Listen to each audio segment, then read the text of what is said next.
오늘 본문에는 하나님께서 제사장들에게 축복을 하라 그랬는데 신약 성경에 누가 제사장이라고 했습니까? 베드로전서 2장 9절에 너희가 왕 같은 제사장이라. 우리가 다 제사장입니다. 우리가 축복해야 됩니다. 우리가 축복을 하고 또 그 축복을 통하여 우리가 복을 받아야 됩니다. 축복을 회복하는 것입니다. 오늘은 두 가지 축복에 대해서 두 가지를 말씀드립니다. 하나는 무엇을 축복할 것인가, 또 하나는 누구를 축복할 것인가, 두 가지입니다. 먼저 무엇을 축복을 해야 합니까? 성경에 축복이 많이 나타납니다. 그 중에서 대표라고 할 수 있는 말씀이 오늘 본문입니다. 오늘 본문은 하나님께서 직접 이런 내용으로 축복하라고 명령하셨으니 이건 축복의 모형이요 축복의 교과서입니다. 완벽한 축복이라고 할 수가 있습니다. 오늘 본문의 내용을 가지고 축복을 해야 됩니다. 그러면 그 내용 24절부터 26절 다시 한번 읽어보십시다. 24절에서 26절입니다. 시작. 여호와는 내게 복을 주시고 너를 지키시기를 원하며 여호와는 그의 얼굴을 내게 비추사 은혜 베푸시기를 원하며 여호와는 그 얼굴을 내게로 향하여 드사 평강 주시기를 원하노라 할지니라 하라. 첫째는 뭡니까? 여호와는 내게 복을 주시고, 하나님께서 복을 주시도록 축복하라는 겁니다. 여호와는 내게 복을 주시고, 사람은 별 수 없습니다. 자기 노력, 자기 수고만으로 안 됩니다. 하나님의 복을 받아야 복된 삶을 살 수 있습니다. 농사 짓는 거 하나가 보아도요, 농부가 1년 수고했는데 마지막에 태풍 한 번 불면 망칠 수 있습니다. 비 한 번 많이 와도 망칠 수 있습니다. 하나님의 복을 받아야 됩니다. 하나님의 복을 받아야 복된 삶을 살 수 있습니다. 그래서 시편에도 여호와께서 집을 세우지 아니하시면 세우는 자의 수고가 헛되고 여호와께서 성을 지키지 아니하시면 파수꾼의 깨어 있음이 허사로다. 하나님이 복을 주셔야 한다는 말씀이지요. 하나님이 복을 주셔야 됩니다. 그래서 하나님의 복을 받도록 본문에도 여호와는 내게 복을 주시고 복을 주실 것을 축복하라고 명령하셨습니다. 여러분, 우리가 예배 시간에 하늘복 많이 받으세요 축복하는데 하늘복이 뭡니까? 하늘복은 다른 말로 하면 하나님 복이지요. 하나님 복. 하나님의 복 속에 영육간의 모든 풍성한 것이 다 들어 있습니다. 우리는 하나님의 복을 받기를 축복하고 또 그 하나님의 복을 받아야 됩니다. 첫째는 하나님의 복 받기를 축복해야 됩니다. 두 번째는 지키시는 복입니다. 여호와는 내게 복을 주시고 그 다음 뭐라고 했지요? 너를 지키시기를 원하며 지켜줄지어다. 지키시도록 축복하는 거지요. 성경은 우리 인생을 광야를 살아가는 사람이라 그랬습니다. 광야는 많은 위험이 있습니다. 낮에는 뜨겁고 밤에는 춥습니다. 강도와 도적의 위험이 있습니다. 사나운 맹수들의 위험이 있습니다. 하나님이 지켜주시지 아니하면 안전하게 살아갈 수가 없습니다. 그래서 지켜주실 것을 축복하라 말씀하신 것이지요. 우리가 살아가는 세상이 그렇지 않습니까? 우리 주위에 얼마나 많은 위험이 있습니까? 우리는 지뢰밭지대를 살아가고 있어요. 자칫 잘못 밟으면 터지는 거예요. 건강, 질병, 사고, 눈에 보이지 않는 위험, 마귀의 계계, 숱한 위험들이 우리 주위에 도사리고 있습니다. 여러분, 하나님이 우리를 순간순간 지켜주지 아니하면 우리 어떻게 될지 모릅니다. 지켜주시기를 축복하고 지켜주시기는 복을 받아야 됩니다. 그래서 시편 성도도 거듭해서 지켜주시는 축복을 했지요. 여호와께서 너의 출입을 지금부터 영원까지 지키시리로다. 지켜주시는 복이지요. 지켜주시기를 축복해야 됩니다. 세 번째는 은혜 베푸시기를 축복했습니다. 여호와는 그의 얼굴을 내게 비추사 은혜 베푸시기를 원하며, 은혜, 간단하게 설명하면 받을 자격 없는 자에게 값없이 보수를 바라지 않고 돌려줄 것을 바라지 않고 거저 주는 것이 은혜입니다. 하나님께서 우리에게 주시는 것 모든 것이 은혜입니다. 우리 받을 자격 없잖아요. 하나님 값없이 거저 주시지 않습니까? 구원의 은혜를 받았고 또 하나님 보살피고 돌보시고 이것저것 주시는 것이 다 은혜입니다. 그런데 은혜에 있어서 가만히 생각해 보면 중요한 것은 은혜는 우리가 이미 받았다는 사실이에요. 찬송가에 있는 그대로 만 가지 은혜를 받았습니다. 은혜는 깨닫는 것이 중요합니다. 이미 은혜는 받았어요. 깨닫기만 하면 그 은혜가 내 것이 되는데 깨닫지 못하면 은혜 받았지만 내 것이 되지가 못하는 거예요. 깨달으면 풍성한 삶을 살 수 있는데 깨달으면 내게는 은혜가 없고 메마른 삶을 살 수밖에 없습니다. 그러니 은혜 베푸시기를 원한다는 말은 다른 말로 하면 은혜를 깨닫기를 원한다는 말이에요. 은혜를 깨닫는 복을 받아야 돼요. 은혜를 깨달아야 됩니다. 여러분, 은혜만 깨달으면요, 어떤 환경에서도 기쁘고 감사하고 또 승리할 수 있고, 정말 은혜를 깨달으면 우리는 생명을 주를 위하여 드려도 송구스러운 것밖에 없어요. 은혜를 깨달아야 됩니다. 은혜 깨닫기를 축복해야 됩니다. 마지막 네 번째는 평강 주시기를 원한다 그랬는데, 평강은 샬롬이지요. 샬롬, 이스라엘 백성들의 이 인사말 축복. 평강은, 이것은 환경에서 편안해서 평강한 것이 아닙니다. 이것은 은혜의 결과입니다. 언제나 은혜가 먼저 나오면 그 다음에는 평강이 따라옵니다. 왜? 마음속에 은혜가 충만하면 평안한 거예요. 나 어느 곳에 있든지 늘 마음이 편하다, 평안한 거예요. 그래서 사도 바울도 사실은 바울 서신에 제일 많이 나오는 인사가 뭡니까? 하나님 우리 아버지와 주 예수 그리스도로부터 은혜와 평강이 너희에게 있을지어다. 그 은혜와 평강이 여기서 온 거예요. 은혜 베푸시기를 원하며 평강 주시기를 원하노라. 평강의 복을 빌어야 됩니다. 평강의 복을 축복해야 합니다. 그러면 누구를 축복해야 하느냐? 누구를 축복해야 됩니까? 지난 시간 짧게 말씀드리겠습니다만 오늘은 조금 구체적으로 말씀을 드리겠습니다. 우리가 축복해야 할 첫 번째 대상은 나 자신입니다. 나를 축복해야 됩니다. 아니, 어떻게 내가 나를 축복하느냐? 아닙니다. 하나님의 복은 내가 받아야 됩니다. 다른 건 몰라도 내가 하나님의 복을 받아야 됩니다. 그러므로 나를 축복해야 됩니다. 여러분, 야베스의 기도, 역대상 4장 10절에 나타난 야베스의 기도 잘 아시지 않습니까? 우리 개역 개정 성경은 내용이 조금 바뀌었습니다만 옛날 개역 성경에 어떻게 되어 있습니까? 여호와여 내게, 그다음 뭐라고 해? 복에 복을 더하사. 누구에게? 내게. 하나님이여 내게 복에 복을 더하사. 야베스의 기도는 자기를 향한 축복입니다. 하나님 내게 복에 복을 더해 주세요. 그 야베스의 기도의 마지막에 어떻게 되어 있죠? 주께서 그 구하는 것을 허락하셨더라. 야베스의 기도는 자기를 축복해서 응답받은 겁니다.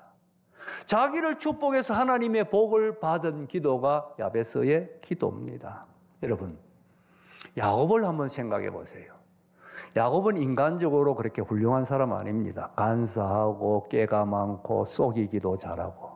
그러나 야곱에게 탁월하게 위대한 것, 다른 사람의 흉내도 낼 수 없을 정도로 위대한 것이 하나 있습니다. 그게 뭐냐? 축복을 받아야 된다. 어떤 일이 있어도 내가 축복을 받아야 된다. 이거 하나만은 정말 가슴이 뜨거웠어요. 그래서 결국 아버지를 속이고까지 형이 받을 축복을 받지 않습니까? 아버지를 속인 것은 잘못한 겁니다. 아무리 목적이 좋아도 방법도 정당해야 됩니다. 목적이 좋다고 방법이 정당하지 않으면 하나님 기뻐하지 않습니다. 아버지를 속인 것은 잘못한 것입니다. 그러나 그 아버지의 축복을 받기를 사모하는 그 야곱의 열정, 그것은 하나님도 귀하게 여겨주셨어요. 나중에 외삼촌의 집에서 집으로 돌아올 때도 그렇지 않습니까? 돌아오는데 형이 400명의 군사를 거느리고 맞으러 오고 있다. 여러분, 환영하러 올 것 같으면 400명 군사 데리고 올 이유가 없잖아요. 400명 군사를 데리고 오는 것은 뭐하러 오는 겁니까? 죽이려 오는 거지요. 겁이 났습니다. 자기 가지고 있던 인간적인 방법 다 동원해서 뭐 떼를 나누고 준비했지만 마음이 불안하지 않습니까? 마지막에 야복강에서 다 보내고 홀로 남아 기도하는데, 밤새도록 기도하는데 그 기도가 천사와의 씨름으로 이어집니다. 목숨을 건 그야말로 처절한 기도인데, 아침이 밝아오려고 하니까 천사가 내가 가야 되겠다, 놓아라. 야곱이 못 놓겠다 그랬지요. 천사가 환도뼈를 쳤더니 야곱의 뼈가 부러졌습니다. 그리고는 마지막으로 천사가 놓아라, 나는 가야 된다. 그때에 야곱이 무서운 말을 합니다. 여러분, 우리 성경을 한번 읽어보십시다. 창세기 32장 26절 같이 읽습니다. 시작. 그가 이르되 날이 세려하니 나로 가게 하라. 야곱이 이르되 당신이 내게 축복하지 아니하면 가게 하지 아니하겠나이다. 여러분, 지금 야곱이 뭐라고 말해야 됩니까? 이 기도 왜 시작했지요? 형이 죽이려 오기 때문에 살아나려고 한 기도입니다. 그럼 뭐라고 말해야 됩니까? 나를 형의 손에서 살려주지 아니하면 가게 하지 아니하겠나이다. 이렇게 말하는 것이 정답입니다. 그러나 그렇게 말하지 않았습니다. 내게 뭐 하지 아니하면? 축복하지 아니하면. 여러분, 야곱에게 있어서 축복은 생명보다 더 소중한 것이었습니다. 축복하지 아니하면 그가 얼마나 축복을 소중하게 여겼는가 정말 보여줍니다. 축복하지 아니하면 가게 하지 아니하겠나이다. 그가 결국 복을 받지요. 하나님의 사자가 말합니다. 앞으로 내 이름을 야곱이라 하지 마라. 앞으로 내 이름을 이스라엘이라고 하라. 하나님과 겨루어 싸워 이겼다 그렇게 되어 있는데 그 원어 그대로 보면 하나님으로 더불어 힘을 얻는 자입니다. 하나님의 사람이란 뜻이에요. 여기에서 이스라엘이 태어납니다. 이스라엘. 축복을 사모하는 야곱. 그가 하나님의 복을 받는 거예요. 내가 하나님의 복을 받아야 됩니다. 나를 축복하세요. 나를 저주하는 사람들이 있어요. 나는 못났어. 나는 아무것도 할 수 없어. 나는 아무것도 아니야. 하나님은 내게 관심이 없을 거야. 나는 하나님의 사랑받는 대상이 아니야. 이건 자기를 저주하는 겁니다. 여러분, 그 저주대로 되는 거예요. 완전히 생각을 바꾸세요.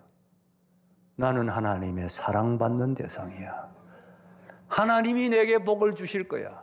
하나님이 나를 지켜주실 거야. 오늘도 하나님이 내게 은혜와 평강을 주실 거야. 하나님이 나와 함께 하시고 나를 통하여 하나님의 역사를 이루실 거야. 아침마다 정규적으로 자기를 축복하세요.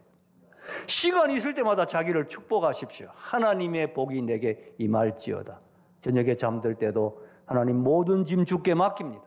은혜와 평강으로 내 심령을 충만하게 채워 주실지어다. 자기를 축복하세요. 자기를 축복할 때 그 축복이 그대로 이루어지는 것입니다. 여러분, 자기를 축복해야 됩니다. 얼마나 좋습니까? 나는 하나님의 사랑받는 글작품이에요. 내가 글작품이에요. 하나님이 축복을 통하여 내게 복을 주시기를 원하고 있어요. 나를 축복해야 됩니다. 무엇보다 먼저 자기를 축복해야 됩니다. 두 번째, 자녀들을 축복해야 됩니다. 자녀들을 축복해야 됩니다. 지난 주일 유대인들이 우수한 이유 중에 하나가 자녀들을 축복하기 때문이라고 했지요. 우리가 정규적으로 태 속에서부터 자녀들을 계속 축복하면 우리 자녀들이 유대인보다 더 위대해질 수 있습니다. 왜? 유대인들은 지금 하나님의 백성 아닙니다. 우리가 하나님의 백성이잖아요. 그러니 우리가 축복하면 우리가 유대인보다 더 위대한 민족이 될 수가 있습니다. 우리 자녀들을 축복해야 됩니다. 우리 민족 4,000년 가난했습니다. 4,000년 헐벗었습니다. 여러분, 우리가 새끼 밥을 배불리 먹은 것은 몇십 년 안 됩니다. 그 이전에 6.25 사변 그 이후에만 배고픈 것이 아니고 우리는 4,000년 동안 우리 민족은 가난했습니다. 배가 고팠습니다. 불쌍한 민족이었어요. 그 중요한 요인 중에 하나가 부모가 자녀를 저주했기 때문입니다. 우리 민족이 4,000년 동안 가져왔던 신앙이 뭡니까? 샤머니즘. 이 샤머니즘은 모든 만물이 다 귀신입니다. 그리고 어떻게 믿었느냐 하면 부모가 자녀를 소중하게 대하면 귀신이 시기한다. 귀신이 자녀를 해칠 수 있다. 그러니 부모는 자녀를 함부로 대해야 된다. 이게 샤머니즘이었습니다. 그래서 옛날에 자녀들을 두고 제일 많이 불렀던 이름이 개똥입니다. 개똥이. 너는 개의 똥과 같은 존재다. 그러니까 귀신이 시기하지 않는 거예요. 여러분 자기 자녀를 두고 개똥이가 뭐예요? 개똥이. 귀신 시기하지 못하도록 개똥이라고 그랬습니다. 그리고 제가 어릴 때 저 친구들 어머니가 제 친구들에게 하는 말을 제가 직접 들었습니다. 무슨 말 많이 했느냐? 에이 빌어먹을 놈. 어머니가 자녀들에게 빌어먹을 놈. 얼마나 무서운 말입니까? 걸핏하면 한다는 말이 빌어먹을 놈. 빌어먹는 게 뭡니까? 여러분 빌어먹는 게 뭐예요? 지금은 없어졌습니다만 제가 어릴 때 밥 먹으면요 저녁 때 대문을 쾅쾅 두드리면서 밥 좀 주이소 이럽니다. 거지. 그러면 밥을 한 숟가락 이제 담아가지고 주면 깡통에 받아가죠. 깡통에 받아 모아가지고 다리 밑에 자기들끼리 모여 앉아서 밥 먹습니다. 빌어먹는 사람들 아니에요? 얼마나 그런 사람들이 많았습니까? 그런 사람들이 많게 만드는 결정적인 요인이 부모의 저주가 있어요. 어릴 때부터 빌을 먹은 놈이라고 저주를 하니까 빌어먹게 되는 거지요. 이 정도가 아닙니다. 제가 직접 들은 말, 제 친구들 어머니들이 제 친구들에게 하는 말 들은 말, 걸핏하면 자기 자녀를 두고 망할 놈이라. 아니 망하라고 저주를 망하라고. 너는 망해라 망할 놈. 또 심지어 썩을 놈. 어떻게 되라는 거예요? 자녀가 썩으면 어떻게 되나? 썩을 놈이라. 그 정도가 아닙니다. 강단에서 대단히 죄송합니다만 쇠가 만발이 빠질 놈이라 이런 말 됐어요. 쇠는 경상도 사투리 혀고 발은 이게 한 발이에요. 혀가 만발이 빠지면 어떻게 되라는 이야기입니까? 이런 저주를 자녀들에게 퍼부으면서 그게 잘하는 거라 생각합니까? 이렇게 저주를 퍼부어야 귀신이 손을 안 댄다. 세상에 이렇게 가슴칠 원통하고 안타까운 이야기가 어디 있습니까? 이런 저주를 받고 우리 민족이 4,000년 어떻게 잘 살 수 있었겠어요? 어떻게? 여러분, 자녀를 축복해야 됩니다. 우리 자녀가 얼마나 소중한 생명들입니까? 너는 하나님의 사랑받는 하나님의 사람이야. 하나님이 너를 지켜주실 거야. 하나님의 은혜와 평강이 너와 함께 할 거야. 오늘도 하나님이 너와 동행할 거야. 하나님이 이 자녀에게 다윗의 용기와 솔로몬의 지혜와 엘리야의 믿음을 주시옵소서. 하나님이 이 자녀를 통하여 하나님의 역사를 이루어 주시옵소서. 이 자녀가 위대한 하나님의 사람이 되게 하여 주시옵소서. 정규적으로 계속해서 자녀들에게 계속 축복하는 거예요. 계속해서 축복해야 됩니다. 그 축복이 살아 역사하는 겁니다. 자녀를 축복해야 됩니다. 정태규 교수의 책에 있는 이야기입니다. 미국의 우리나라 교포 중에 MIT 공대를 나오고 세계적으로 저명한 과학자가 있답니다. 재미과학자. 그런데 이분은 초등학교 다닐 때 산수를 못했대요. 산수를 못하면 과학자가 될 수가 없는데 어떻게 산수를 공부 못한 사람이 과학자가 됐느냐? 결정적 계기가 있었다는 겁니다. 이 아이는 산수 시험 치면 30점, 40점. 늘 점수를, 다른 아이들은 100점 받는데 산수를 못하는 거예요. 근데 이 아이가 한 번은 시험을 쳤는데 90점을 받은 겁니다. 아이가 깜짝 놀란 거예요. 아이가 너무 정말 좋아가지고 이 시험지를 들고 가방에도 안 넣고 집에 뛰어온 겁니다. 엄마 나 산수 90점 받았어. 엄마가 그 아이를 품에 안으면서 그래 잘했어. 정말 잘했어. 엄마 너무 정말 기분 좋아. 너도 기분 좋지. 그래 너는 이렇게 잘할 수 있는 아이야. 너는 잘할 거야. 얼마든지 잘할 수 있잖아. 앞으로 너 잘할 거야. 잘할 거야. 잘할 거야.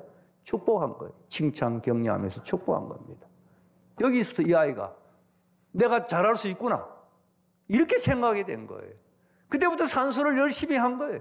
산수를 잘한 겁니다. 결국은 그가 MIT를 나오고 박사를 받고 저명한 과학자가 된 겁니다. 한번 가정해 봅시다. 90점이 잘한 거 아니에요. 100점도 있어요. 그래서 엄마가 시험 뭐 잘하기는 잘하지만 100점짜리도 많이 있는데 이거 가지고 뭘 거느냐 그랬다면 어떻게 되겠습니까? 그걸로 끝이지요. 그 아이의 인생은 그걸로 끝이지 달라지는 거 아무것도 없습니다. 그런데 그 결정적인 순간에 엄마가 칭찬하고 격려하고 축복하니까 그 축복의 말이 역사를 한다는 겁니다. 여러분 사람의 말도 역사하는데 거기에 하나님이 복을 주시면 얼마나 더 큰 역사가 이루어지겠습니까? 우리가 하나님의 이름으로 축복할 때 얼마나 더 큰 축복의 역사가 이루어지겠냐는 거지요. 자녀들을 축복해야 됩니다. 여러분, 정규적으로 자녀들을 축복하고 나이 드신 분들은 손자, 손녀들 축복해야 됩니다.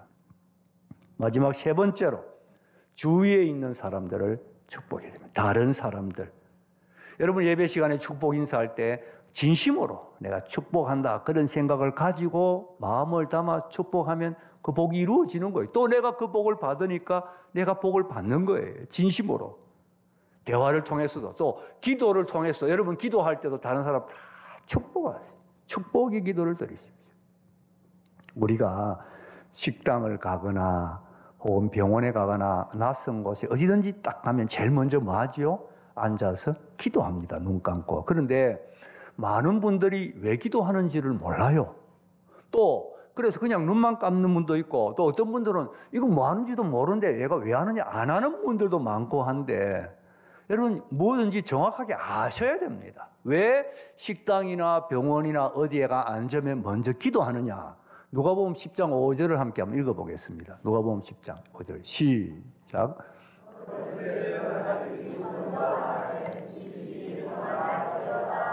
예수님이 제자들을 보내면서 어느 집에 들어가든지 제일 먼저 평안할지어다는 그 집을 복을 빌어라는 거예요. 유대인들의 평안이 복이잖아요. 복을 빌어라는 겁니다. 그래서 우리가 어디든지 가면 딱 앉아서 눈 감고 기도하는데 그 기도는 그 집을 위한 축복 기도입니다.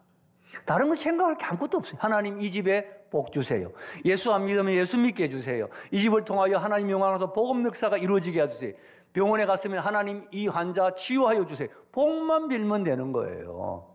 뭔가 정확하게 아셔야 돼요. 복 빌은 기도예요. 예수님께서 먼저 복을 빌어라. 복을 빌은 거예요. 복을 빌어야 되는 겁니다. 또 다른 사람을 축복한다고 할 때 특별히 나를 미워하는 사람, 나를 괴롭히는 사람을 축복해야 됩니다. 이게 중요해요. 여러분 로마서 12장 14절 같이 한번 읽어보십시다. 시작. 너희를 박해하는 자를 축복하라. 축복하고 저주하지 말라. 박해하는 자가 누굽니까? 나를 괴롭히는 사람. 여러분 혹시 여러분 괴롭히는 사람 있습니까? 괴롭잖아요. 어떻게 해야 됩니까?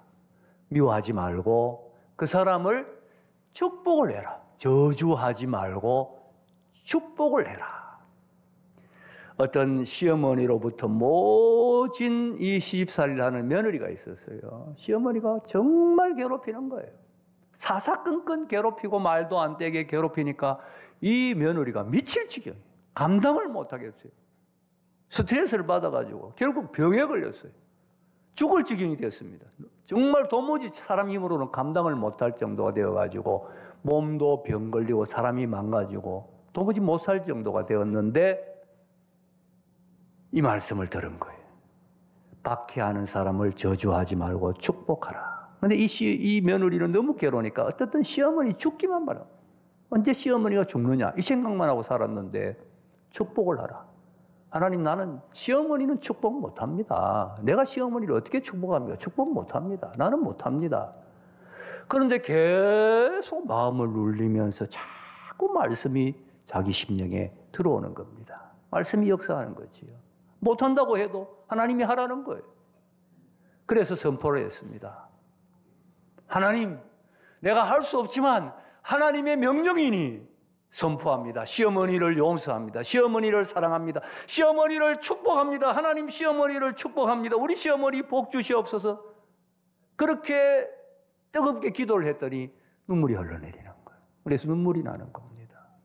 그러면서 마음의 변화가 일어나는 겁니다. 시어머니가 밉지가 않아요. 시어머니가 불쌍해 보이죠. 그래 우리 시어머니 참 고생 많이 하고 불쌍한 사람이야. 불쌍하게 보기 시작하니까 스트레스를 하고 구박 주는 것이 소화가 되는 거예요. 이해가 되는 거예요. 감당이 되는 겁니다. 자기 마음에 먼저 변화가 일어났어요. 변화가 일어나니까 몸이 건강히 회복되는 겁니다. 몸이 점점 낫게 되는 겁니다. 그리고 시어머니가 스트레스 줘도 시어머니 그걸 사랑으로 받아 넘기니까 시어머니도 변화가 되는 거예요. 결국은 좋은 관계가 이루어졌습니다. 축복으로 승리하게 되는 것이죠. 여러분, 우리가 축복할 때 하나님이 역사합니다. 여러분, 여러분을 힘들게 하는 분 있습니까? 미운 분이 있습니까? 한번 축복해 보세요. 한번 실험을 해보세요. 하나님이 역사하십니다. 내가 먼저 내 마음에 먼저 변화가 일어납니다. 그리고 좋은 관계도 이루어질 수 있습니다. 어떻든 하나님께서 어떤 방법으로든 간섭하실 거예요. 그 간섭하는 방법은 축복하는 겁니다. 박해하는 자를 축복해야 됩니다. 그래서 우리는 모든 사람들을 축복해야 됩니다. 만나는 사람 축복하고 기도하면서 축복해야 됩니다. 말을 맺습니다.